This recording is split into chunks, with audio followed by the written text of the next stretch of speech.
بسم اللہ الرحمن الرحیم۔ نماز چونکہ یہ معراج کی رات ملنے والا تحفہ ہے،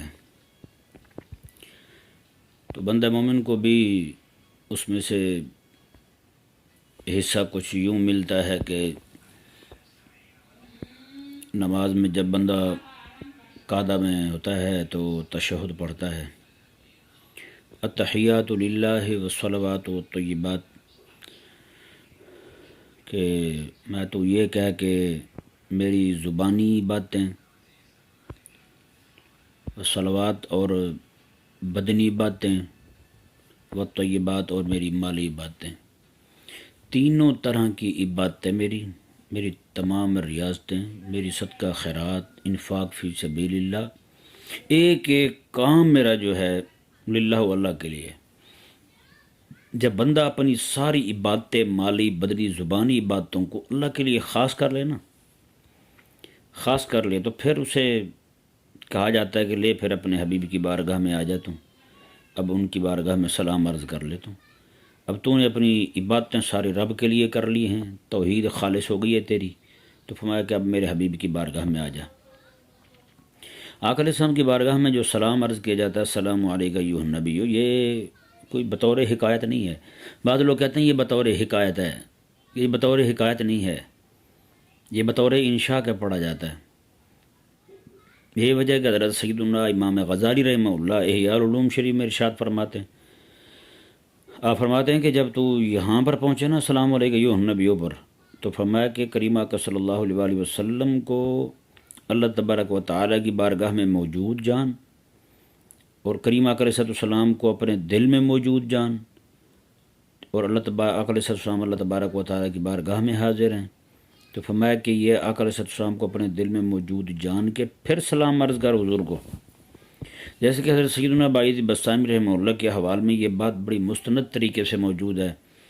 کہ آپ ایک جگہ جا رہے تھے، کسی نے کہہ دیا کہ حضرت نماز پڑھیں، چند لوگ جمع ہوں گے، وہاں امام مسجد دائیں بائیں ہوں گے، انہوں نے آپ کو دیکھا کہ مولوی لگتے ہیں، بزرگ ہیں، نماز کا کہہ دیا، آپ نے نماز پڑھائی، تشہد میں بہت زیادہ تاخیر ہو گئی، سلام جب پھیرا تو لوگوں نے پکڑ لیا آپ کو، لوگ آپ کے مقام و مرتبہ سے واقف نہیں تھے،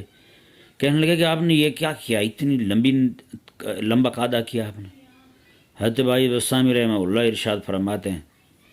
آپ نے فرمایا کہ پہلے میں اکیلا پڑھتا تھا، جلدی ختم کر لیتا تھا نماز، آج دیر ہو گئی۔ انہوں نے کہا جی وہ کیوں دیر ہوئی، یہی تو ہم پوچھ رہے ہیں۔ آپ فرمانے لگے کہ جب میں السلام علیکم ایھا النبی پڑھتا ہوں نا، تو حضور کی طرف سے جواب آتا ہے، پھر میں آگے جاتا ہوں۔ تو آج آپ اتنے سارے لوگ تھے، جب تک آقا علیہ السلام نے سب کو جواب نہیں دے لیا، میں نے اگلی بات نہیں پڑھی، اگلا کلام پڑھائی تب ہے جب تک آقا علیہ السلام نے آپ تمام لوگوں کو جواب دے دیا ہے۔ تو اس سے یہ معلوم ہوتا ہے کہ کریم آقا علیہ السلام جواب دیتے ہیں۔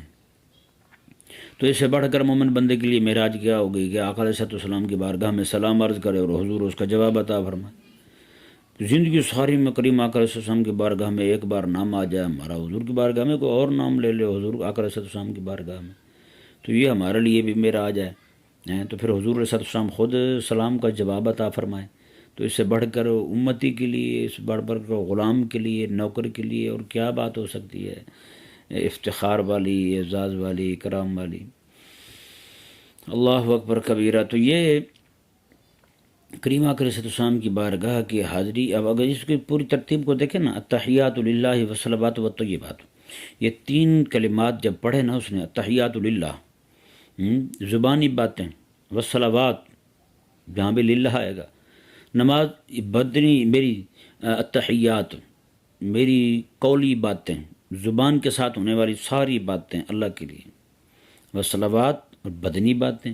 بدن کے ساتھ ہونے والی، بدن کے ساتھ جہاد بھی ہوگا، بدن کے ساتھ حج بھی ہوگا، بدن کے ساتھ نمازیں بھی ہوگی، بدن کے ساتھ غلبہ دین کے لیے کی جانے والی جد و جہد بھی ہوگی، سارا کچھ اسی میں شامل ہے۔ اور آگے آ گیا مالی باتیں، والطیبات، مالی باتیں، اور مالی باتوں میں آپ کو پتہ سارا کچھ آئے گا، عشر بھی آئے گا، زکوٰۃ بھی آئے گی، جو بھی کچھ کرے گا وہ سارے کا سارا مالی باتوں میں آئے گا، صدقہ خیرات دے گا، انفاق فی سبیل اللہ کرے گا، جی اللہ تبارک و تعالیٰ کے دین کے غلبے کے لیے جو بھی قرض حسنہ کے طور پر دے گا، سارے کا سارا وہ اسی کے تحت آئے گا، وہ طیبات کے تحت آئے گا۔ تو جس بندے نے اپنی یہ 3 چیزیں خالص کر لی نا اللہ تعالیٰ کے لیے، تو پھر اللہ تبارک و تعالیٰ فرماتا ہے آپ پھر میرے حبیب کی بارگاہ میں آ جاتا ہوں. یعنی اس سے ثابت ہوتا ہے حبیب کریم علیہ السلام بھی اسے اپنی بارگاہ میں اسی بندے کو بلاتے ہیں، اسی بندے کو اپنی بارگاہ کی طرف متوجہ ہونے کی اجازت دیتے ہیں جو بندہ رب تبارک و تعالیٰ کی توحید کے ساتھ خالص ہو جائے. تو یہ اللہ تبارک و تعالیٰ کی بارگاہ میں عرض ہے کہ اللہ تبارک و تعالیٰ ہم سب کو اس معراج کا حصہ عطا فرمائے تاکہ ہم نماز پڑھیں نا تو نماز ایسے پڑھیں. حقیقت والی بات ہے جو السلام علیکم ایھا النبی امتی کا ہے نا، دیکھے ہم کتنی بے توجہی کے ساتھ نماز پڑھ رہے ہوتے ہیں. اس وقت آقا علیہ السلام ہماری طرف متوجہ ہوتے ہیں اور ہماری توجہ نہیں ہوتی حضور کی طرف. ہماری توجہ کسی ہم بے خبری میں پڑھ رہے ہوتے ہیں السلام علیکم پڑھ کے ہم تو جان چھڑا رہے ہوتے ہیں. ہم کہتے ہیں جلدی جلدی نماز ختم ہو تو ہم یہاں سے نکلیں. ارے خدا کے بندے، اس بات پہ بندے کی جان نکل جائے جب بندہ السلام علیکم النبی پڑھنے لگتا ہے. حضور کی بارگاہ میں کہاں کا بیٹھے حضور کے غلام پڑھ رہے ہیں اور آقا علیہ السلام متوجہ ہیں اپنے غلاموں کی طرف. اللہ اکبر کبیرہ. یہ عظمت اور شان ہے اس بندے کے لیے جو بندہ اپنی ہر چیز اللہ تعالیٰ کے لیے خالص کر لے. اور اس بندے کو اللہ تبارک و تعالیٰ معراج کا حصہ یوں عطا فرماتا ہے کہ اپنے حبیب کریم علیہ السلام کو اس کی طرف متوجہ کر دیتا ہے.